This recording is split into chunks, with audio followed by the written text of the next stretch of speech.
Dans le calme encore enveloppant de l'aube naissante, existe un moment privilégié où le monde s'éveille à peine.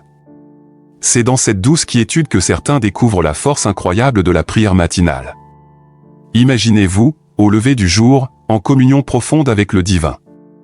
Ce moment sacré où l'âme s'élève, où les pensées s'apaisent et où les cœurs s'ouvrent. Aujourd'hui, nous nous aventurons dans cette pratique ancestrale et pourtant si contemporaine, explorant les vertus et les bienfaits d'une prière matinale régulière. Préparez-vous à plonger dans la quiétude du petit matin et à découvrir comment cette discipline peut éclairer, guider et transformer votre journée. Bienvenue dans cette exploration spirituelle de la prière au lever du soleil. Le premier verset du psaume 46, verset 10 dit « Soyez tranquilles, et sachez que je suis Dieu ». Si l'on examine le mot « tranquille » ici, cela signifie avoir un profond silence, une profonde quiétude en vous. Arrêtez les vaines répétitions dans vos prières, mettez de côté la liste de demandes de prière, simplement en étant tranquille, en étant silencieux et en reconnaissant à qui vous vous êtes soumis. Mais combien d'entre nous pratiquent réellement cela? Combien d'entre nous vont se cloîtrer dans une pièce et, au lieu de demander à Dieu ceci ou cela, se prosternent simplement et restent tranquilles? En fait, je pense que beaucoup d'entre nous ne pratiquent pas réellement le fait d'être tranquille devant Dieu aussi souvent qu'ils le devraient. L'homme ou la femme chrétienne moderne trouverait un peu difficile de pratiquer régulièrement le fait d'être tranquille devant le Seigneur, mais cela ne devrait pas être le cas, car la Bible nous dit clairement d'être tranquille. La combinaison de la prière et du jeûne est également un autre domaine où je pense que beaucoup de croyants luttent aujourd'hui. Marc 9h29 dit, il leur dit, cette espèce-là ne peut sortir que par la prière et par le jeûne. Dans ce passage, Jésus et ses disciples rencontrent un homme possédé par ce que Marc décrit comme un esprit impur. Les disciples n'ont pas réussi à chasser l'esprit, mais lorsque Jésus est arrivé, ils lui ont demandé pourquoi il n'avait pas pu le faire. Jésus a répondu en soulignant la combinaison de la prière et du jeûne.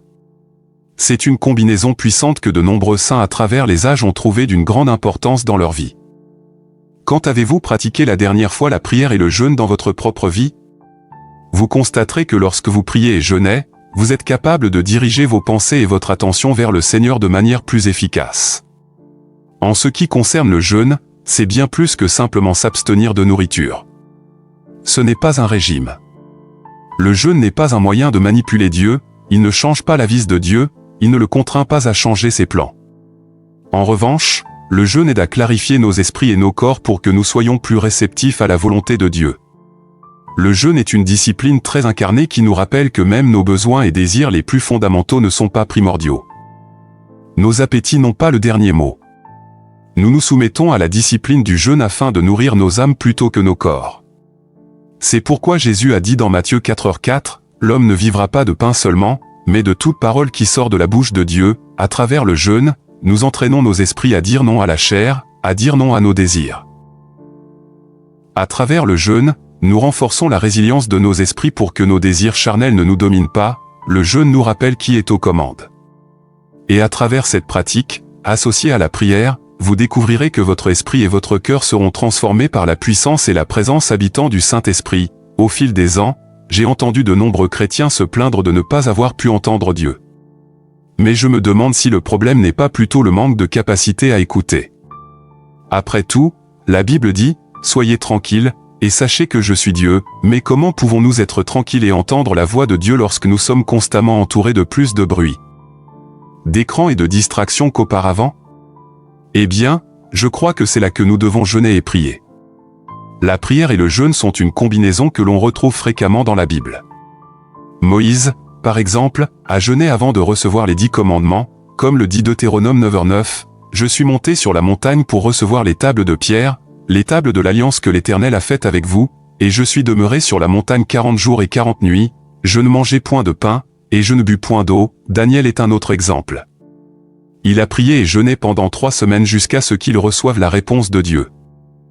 Jéhoshaphat, le roi, a ordonné à tout Juda de jeûner et de prier après lui avoir été annoncé qu'une grande armée marchait contre lui. Je crois que la combinaison du jeûne et de la prière accomplit plusieurs choses pour le croyant. Premièrement, cela fait taire les autres voix et met votre esprit dans un état de conscience accru pour entendre la voix de Dieu. Deuxièmement, je crois que le jeûne et la prière ravivent votre amour pour le Christ, il excite votre esprit et vous met dans une posture où vous pouvez vraiment recevoir de Dieu. Troisièmement, le jeûne et la prière réduisent le moi en refusant à votre corps, vous vous soumettez à Dieu en disant, « Dieu, c'est ta volonté, c'est ta voix, c'est toi que je recherche. » Ensuite, le jeûne et la prière permettent également au Saint-Esprit de se mouvoir et de travailler librement dans votre vie. Enfin, le jeûne et la prière sont une combinaison qui peut vraiment conduire à la percée et à la victoire.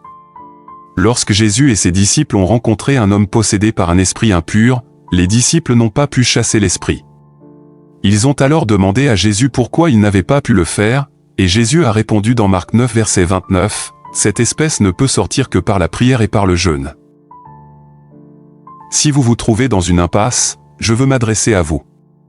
Je veux parler à la personne qui ne sait pas comment entendre la voix de Dieu, à celle qui ne sait pas comment remporter le combat qui semble être juste devant elle. Pourriez-vous croire que la bataille dans votre foyer ne peut être remportée que par la prière et le jeûne? Pensez-vous que vous recevrez la direction dont vous avez besoin, la clarté dont vous avez besoin lorsque vous faites le sacrifice de prier et jeûner? Pourrait-il même être vrai que la victoire dont vous avez besoin, cette percée pour laquelle vous avez prié, ne viendra que par la prière et le jeûne? Permettez-moi d'être clair. Le jeûne n'est pas un moyen de manipuler Dieu. Notre jeûne ne change pas la vie de Dieu, cela ne le contraint pas à changer ses plans. En revanche, le jeûne aide à clarifier nos esprits, à clarifier nos corps pour être plus réceptifs à la volonté de Dieu. Le jeûne et la prière sont une discipline qui rend votre marche avec Jésus-Christ plus riche et plus fructueuse. Le jeûne et la prière, en refusant votre chair, donnent à votre esprit une opportunité d'être au premier plan et nous permettent d'être dans un espace où nous pouvons entendre plus clairement Dieu. Ainsi, avec cela à l'esprit, jeûnons et prions pour pouvoir marcher plus près de Dieu, pour pouvoir entendre plus clairement la voix du Saint-Esprit. En tenant compte de cela, allons au trône de grâce ensemble. Seigneur Jésus, nous venons aujourd'hui te remercier de nous permettre d'avoir accès à toi. Dieu, nous te remercions de non seulement nous permettre de venir à toi en prière, mais de nous accueillir dans ta présence. Seigneur, nous venons maintenant avec une demande pour nous aider dans le domaine du jeûne et de la prière. Seigneur, apporte un renouveau dans nos vies, allume un feu et un désir ardent pour te connaître de manière plus intime alors que nous cherchons à entendre ta voix. Alors que nous cherchons à marcher dans ton chemin, Père, je prie que tu étouffes tous les bruits, toutes les distractions que ce monde présente. Car dans ta parole, Jean 10, versets 27 à 28, tu dis, « Mes brebis entendent ma voix, je les connais, et elles me suivent. Je leur donne la vie éternelle, et elles ne périront jamais, et personne ne les ravira de ma main. » Seigneur Jésus, nous aspirons à entendre ta voix alors que nous te suivons. Peux-tu parler à nos cœurs et à nos esprits clairement? Parle-nous à travers ta parole. Maître, parle-nous à travers le Saint-Esprit, cher Seigneur. Nous avons besoin de ta voix dans ce monde si plein de découragement. Père, ta parole dit dans Matthieu 4, verset 4, il répondit, il est écrit, l'homme ne vivra pas de pain seulement, mais de toute parole qui sort de la bouche de Dieu. Père, nous voulons entendre ta parole qui émane. Nous savons certainement que nous ne pouvons pas vivre sans toi, nous ne pouvons pas vivre sans une touche de toi. Ainsi, Dieu, imprime dans nos cœurs le besoin de te chercher à travers le jeûne et la prière. Fais de nous un peuple qui t'appelle à genoux. Remplis-nous de ton esprit, Père, de sorte que les désirs de nos corps n'aient aucune autorité sur nous. Je te demande, Seigneur, de nous remplir de ton esprit afin que nos appétits ne dominent pas sur nous, mais qu'ils nous fortifient, Seigneur, afin que nous puissions nous engager dans le jeûne et la prière, pour pouvoir chercher ton visage. Seigneur, nous désirons marcher dans l'esprit, nous désirons marcher par la foi. Ainsi, entraîne nos esprits à dire non à notre chair. Donne-nous la force de prendre notre croix et de refuser que nos désirs aient un pouvoir sur nous. Père, suscite en nous un désespoir pour toi. Crée en nous une faim pour toi, Seigneur. Touche nos vies et donne-nous des esprits et des cœurs transformés par la puissance habitant et la présence de ton Saint-Esprit. Saint-Esprit, transforme-nous, enseigne-nous à fermer le monde et à apaiser nos esprits, aide-nous à calmer nos appétits pour pouvoir entendre même la voix douce et calme de Dieu. Père, nous prions maintenant selon ta parole dans le psaume 63, verset 1, « Ô Dieu, tu es mon Dieu, je te cherche dès l'aube, mon âme a soif de toi, après toi languit ma chair, terre aride, desséchée, sans eau, Seigneur Jésus, mon âme languit pour toi. Puisses-tu être la seule satisfaction pour mon âme. Seigneur, je sais qu'un simple contact avec toi transforme des vies, qu'un simple contact avec toi nous change. Ainsi, ma prière aujourd'hui, Père, Et que tu te révèles dans ma vie, que tu te révèles dans nos vies, que tu touches nos cœurs pour que nous désirions plus que tout te rechercher, Seigneur. Nous venons à toi en croyant que c'est possible, en sachant que nous avons le pouvoir de refuser notre chair, de prendre notre croix et de te suivre, d'entendre de toi, de faire les sacrifices nécessaires pour être plus près de toi, Père. Nous te remercions d'avoir écouté cette prière. Et nous attendrons tes réponses, nous chercherons notre percée, Seigneur.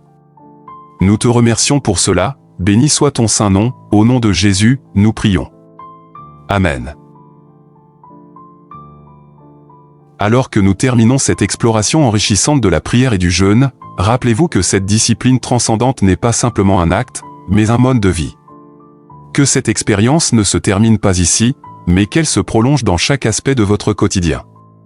Continuez à chercher ces moments de tranquillité, à cultiver cette connexion intime avec le divin, et à vous ouvrir à la transformation intérieure que seule la prière et le jeûne peuvent offrir.